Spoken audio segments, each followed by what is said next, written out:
और धूल भरे गांव में राहुल सिंह पैदा हुआ। उसका घर मिट्टी और गोबर से बना था। छत से धूप छनकर अंदर गिरती थी। पिता की मौत वह बचपन में ही देख चुका था। एक निर्माण स्थल पर हादसा और उसके बाद सिर्फ चुप्पी। घर में अब सिर्फ वह और उसकी मां सविता थे। सविता दूसरों के घरों में कपड़े धोती थी। सुबह से शाम तक नदी के किनारे बैठकर साबुन और पत्थर से उसकी उंगलियों की खाल हमेशा फटी रहती थी। फिर एक साल बारिश के बाद वह बीमार पड़ गई। सांस तेज हो गई, सीने में दर्द रहने लगा। गांव के वैद्य ने बस इतना कहा, शहर ले जाओ, दवा महंगी है लेकिन जान बच सकती है। घर में पैसे नहीं थे, एक भी नहीं। राहुल गांव के सबसे बड़े मकान के सामने खड़ा हुआ। वहां फैक्ट्री का मालिक विक्रम मल्होत्रा रहता था। बड़ा फाटक, अंदर संगमरमर का आंगन, छत से घूमता पंखा। राहुल जमीन पर बैठ गया, हाथ जोड़ लिए। बोला कि मां मर रही है, उधार दे दीजिए, जिंदगी भर काम करूंगा। विक्रम ने उसकी तरफ देखा तक नहीं, इशारा किया। 2 आदमी आए, राहुल को घसीटकर आंगन में ले गए। लाठियां पड़ी, धूल उड़ी, उसका चेहरा जमीन में दबा दिया गया। किसी ने हंसते हुए कहा, गरीबों की उम्र भी क्या बढ़ानी। फाटक बंद हुआ। राहुल सड़क पर पड़ा रहा। उसी रात दिए की कमजोर रोशनी में सविता की सांस रुक गई।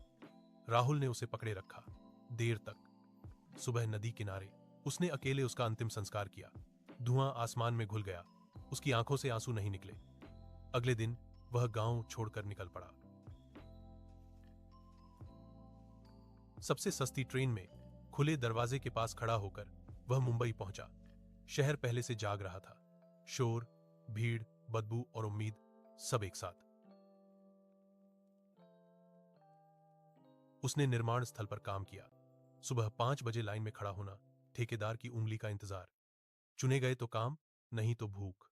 नंगे पैर तपती जमीन पर सीमेंट की बोरियां उठाना, धूल फेफड़ों में भर जाना। किसी के गिरने पर काम नहीं रुकता था। फिर ढाबे में बर्तन धोए, घंटों खड़ा रहना, गंदा पानी, जलते हाथ, मालिक की डांट। फिर रेलवे स्टेशन पर कुल्ली बना, दौड़ते हुए प्लेटफॉर्म पार करना, सूटकेस उठाना, कम पैसे लेना। पुलिस आई तो भागना, रात को फुटपाथ पर सोना, बारिश में भीगना, सूखी रोटी को धीरे धीरे चबाना। साल बीतते गए, उसकी पीठ झुक गई, हथेलियां पत्थर जैसी हो गईं। वह कम बोलता था, सिर झुकाकर चलता था। एक दिन फैक्ट्री की मशीन टूट गई, गियर नियंत्रण से बाहर, बुजुर्ग लगभग घायल, जान को खतरा। उड़ती चिंगारियां, सब भागे। राहुल बिजली के स्विच की तरफ दौड़ा, मशीन बंद की। एक बुजुर्ग की जान बची। वह आदमी था आनंद मेहता, असल मालिक। आनंद ने उससे नाम पूछा। पहली बार किसी ने उसे ध्यान से देखा। राहुल को आगे बढ़ने का मौका मिला, पढ़ना सीखा, हिसाब समझा। सालों बाद वही आदमी मीटिंग्स में बैठता था, फैसले करता था। पैसा आया, सम्मान आया। एक दिन वह काली कार में अपने गांव लौटा। धूल उड़ती गई, बच्चे पीछे दौड़े, लोग चुप हो गए। वह सीधे उसी फैक्ट्री में गया।